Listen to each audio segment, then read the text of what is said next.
Welcome back to Late Agenda. Well, announcing his new team today, Tony Abbott carried most over from the shadow cabinet. There were naturally some winners and some losers. Women in general were losers, with now only one woman in Tony Abbott's 19-person cabinet. That's the inner circle of power. Tony Abbott and his team hope to be sworn in on Wednesday. The new Prime Minister said he's in no hurry to get into his agenda. In particular, no hurry, he said today, to get back to Parliament, and no hurry to put his carbon tax repeal legislation up. Although Mr Abbott did say he expects Operation Sovereign Borders to commence as soon as this Wednesday. Well, one of the younger MPs who scored a win today is Victorian Liberal Josh Frydenberg, and he joins me now from our Melbourne studio. Josh Frydenberg, congratulations on your new role. It's Parliamentary Secretary to the Prime Minister. Sounds very grand. What will your new duties be? Well, thanks, Helen, and well, it is a great honour to serve the Abbott government in this new role, and it promises to be very exciting. Look, as a Parliamentary Secretary to the Prime Minister, your job is to support the Prime Minister as he executes the policies that he took to the election. But there's also specific areas that you may get to work on. In my case, it's going to be around the deregulation of the economy that Tony Abbott talked about in the lead-up to the election. How we can rip $1 billion a year of red tape, at least, out of the economy. There's also another Parliamentary Secretary for the Coalition side, Helen. He's a good friend of mine. He's in fact my housemate up in Canberra. His name's Alan Tudge, and he's got a lot of experience in Indigenous affairs, having worked for Noel Pearson. So he's going to be focusing on removing or reducing Indigenous disadvantage, and that part of Tony Abbott's policy priorities. Now, it's interesting that those two areas are the two that are attached to Tony Abbott's two parliamentary secretaries, because Mr Abbott has made a big issue that he wants to highlight the plight of Indigenous people, but perhaps deregulation not so much. We know he wants to take the red tape out of red tape and the $1 billion, as you said. So finance and deregulation are all wrapped up into the finance department. So really, Matthias Cormann will be the higher power on this area? Actually, that's not true, Helen. We have made a big deal about this, and Tony Abbott tasked Arthur Sinodinos to lead an inquiry with David Bushby and Kelly O'Dwyer as his deputies, and they produced a very detailed report. In fact, they consulted with about 180 organisations. They received about 100 submissions, and what they were looking into was the fact that under the Labor government, more than 21,000 new regulations were passed.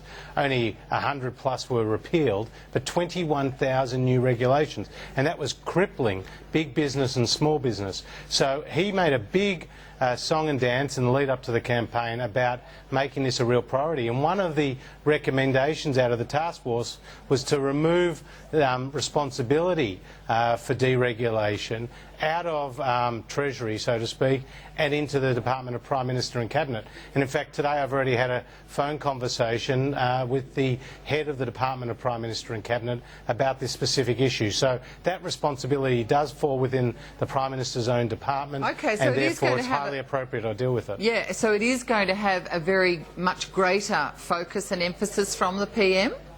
Absolutely, absolutely. And, you know, the Productivity Commission looked into this issue, Helen, well, in about fact, 2011. You were Deputy Chair of Tony Abbott's Productivity Working Group, weren't you? I was, and we looked at this issue as well as a whole host of other issues related to productivity. But the Productivity Commission looked at the amount of regulation in the economy and found that you could actually have a $12 billion a year payoff to GDP if you could reduce the amount of red tape.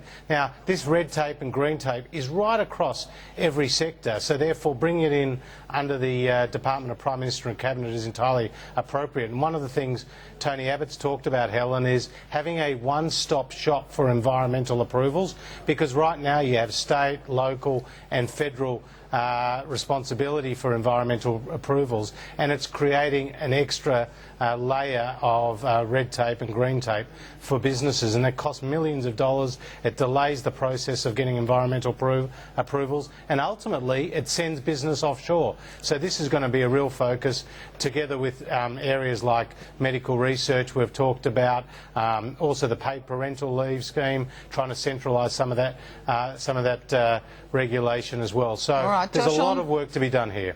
Josh Frydenberg, on those environmental regulations, is that another way of saying you're going to lower the bar and allow more things to be done in that area that perhaps could be seen to be detrimental to the environment if you're taking regulations away? Not at all, Helen. We're absolutely serious about ensuring that projects that go ahead meet, specific environmental processes and criteria. That's absolutely critical. But we can significantly speed up the process. There's so much duplication and overlap, and that's what happens when you have 3 tiers of government. And like I said, regulation's grown like topsy under Labor over the last 5.5 years, so we're going to reverse that process. And another thing, Helen, is Tony Abbott has said he's going to dedicate days in the Parliament just for repealing legislation. He's going to incentivise bureaucrats to focus on this issue. He's going to, really make it a priority that any new laws are passed have a regulation impact statement that goes through the cabinet process. So this is going to be a really big focus of our economic agenda. All right, just how are you actually going to take $1 billion out of red tape? It sounds like that's an arbitrary, it's a large figure plucked out of the air that sounds good. Where will you actually get those savings? Well, like I said, having a one-stop shop for environmental approvals will take a huge amount of money in terms of the cost to companies out of their business plans. So that will free up a lot of more investment in the country in terms of paid parental leave. So scrapping the mining tax and scrapping the carbon tax, Helen, thousands of pages of regulation in terms of those 2 areas has been a huge burden. So I'm very confident we will easily meet the $1 billion target and maybe even surpass that. All right, so that's included in that. You've included that cost of the carbon tax and the mining tax. That's included in that $1 billion?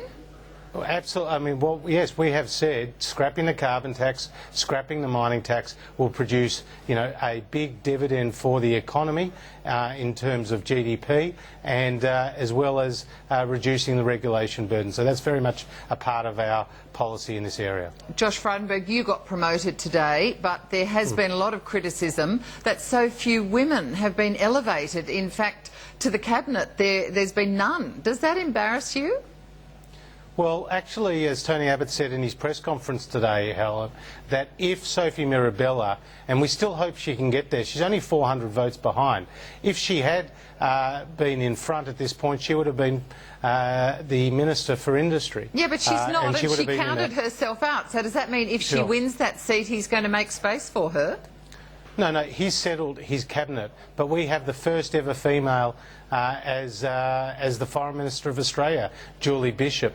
We've got 2 new ministers who have come in, Fiona Nash as Assistant Minister for Health, which is fantastic, and Senator Michaelia Cash, who's come in as Assistant Minister for Immigration. They're 2 new faces.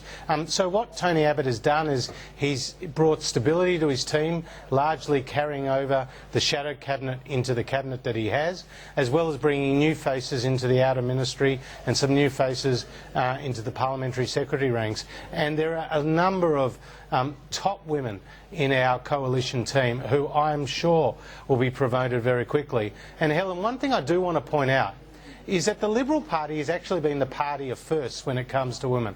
On our side of politics, Enid Lyons was the first female ever elected to the House of Representatives. On the Liberal side of politics, Dame Margaret Guilfoyle was the first ever female appointed to an economic portfolio in the cabinet. So don't you think that should be carried on even more, and perhaps that's another reason why you should have a lot more than one in the cabinet? Well, Helen, it is. Those firsts have been carried on today because Julie Bishop is the first ever female Foreign Minister of Australia, and she's on our side. Bronwyn Bishop, a lioness of the Liberal Party, is going to be the Liberal Party's first ever female Speaker of the Parliament. That's a great result. So you disagree with Liberal Senator Sue Boyce, who said it was totally embarrassing? I certainly disagree with Sue on that. I respect her views, but you know, we've got great diversity in our team, and there'll be many, many more women on the Liberal side who will be appointed in the coming period. All right, Josh Frydenberg, we'll leave it there, and hopefully we'll speak to you again when your feet are more firmly under the desk of deregulation. Thanks so much for joining us. Thanks, Helen. Great to be with you. There was